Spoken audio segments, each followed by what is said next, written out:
Untuk mereka yang sedang duduk nyaman, enak di atas, perlu saya sampaikan perasaan saya dan juga perasaan banyak orang. Jakarta tengah bersedih, Indonesia sedang bersedih. Ini mewakili perasaan banyak orang dan saya rasakan.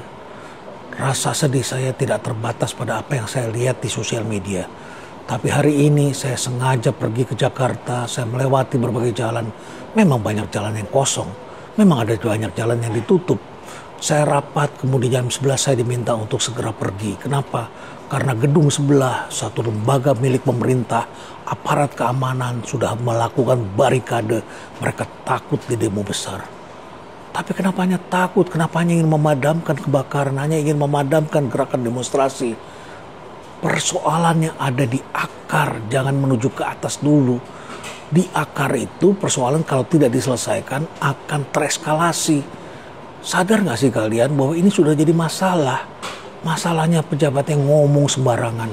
Soal tanah mau disita, soal uang tabungan kemudian dibekukan di rekening. Ini gimana sih, seperti gak ngerti masalah? Kalau judi online itu kan gak mungkin dananya diendapkan. Kalau mereka bandar itu uangnya cepat diambil. Tapi dibekukan seperti itu. Lalu kemudian kita lihat lagi, katanya beras itu surplus di Indonesia. Tapi harga beras naik. Ini situasi tahun 98 itu seperti itu. Harga beras naik, pengangguran marak, lalu kemudian gak lama lagi itu mata uang terjadi pergeseran. Lalu masyarakat semakin menderita. Pajak lagi.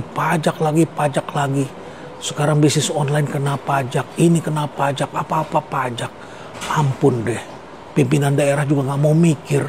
Langsung naikkan ratusan persen, bahkan ada yang 1000%. Ini kan melukai perasaan rakyat. Apa nggak tahu rakyatnya lagi susah? Lalu kemudian ini juga LMKN ngomong lagi bahwa suara burung aja akan dikenakan royalti dan sebagainya. Boy ya kalau ngomong punya perasaan, jangan sembarangan, jangan hanya merasa tertulisnya begitu, ngomong juga begitu. Karena kalian semua bicara sembarangan dan berbuat sembarangan. Lalu para politisinya di DPR, apa yang terjadi? Mempertontonkan tentang dapat fasilitas dan uang semewah dan segampang itu. Sementara guru, dosen, apa sih yang didapat? Petani malah dikenakan pajak. Dan sekarang masyarakat mulai sadar bahwa mereka itu dibayar oleh masyarakat. Nah kalau sudah begini gimana? Kenapa nggak diselesaikan persoalan di akar? Nggak bisa hanya minta maaf.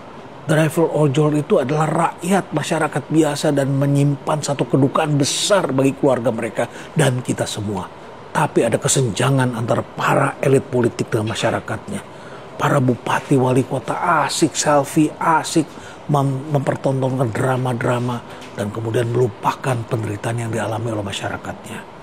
Kalau persoalan ini tidak diselesaikan di akar, maka terjadi apa yang disebut sebagai problem escalation. Eskalasi masalah yang naik terus ke tangga eskalasi sampai mencapai puncaknya. Lalu membuat kita semua jadi susah. Susah. Hari ini saya jalan-jalanan memang kosong. Tapi itu mewakili keresahan masyarakat. Orang semuanya membatalkan, semuanya mengunjingkan. Semuanya kembali ke depan rumah. Tiba-tiba semua ingin melihat televisi, ingin melihat berita. Tapi kemudian berita juga ada yang disensor, dilarang diedarkan dan sebagainya. Gimana sih ini? Orang-orang yang mempertontonkan arogansi itulah yang harus diselesaikan masalahnya. Dan juga harus ada pejabat yang di atas yang bertanggung jawab. Harus ada orang yang dicopot. Jangan apa-apa selalu menyalahkan yang di bawah, yang di bawah. Yang di bawah ini adalah cerminan dari apa yang dilakukan oleh para atasan. Ayo dong bertanggung jawab. Jangan selalu kita menyalahkan orang-orang yang di bawah. Kalau kita tidak bisa selesaikan masalah di akarnya, ini akan merambat luas dan membuat kita susah. Saya hanya mewakili rasa sedih dan rasa sakit yang dialami oleh banyak orang di sekitar saya. Bagaimana perasaan Anda? Apa yang Anda rasakan? Stay relevant.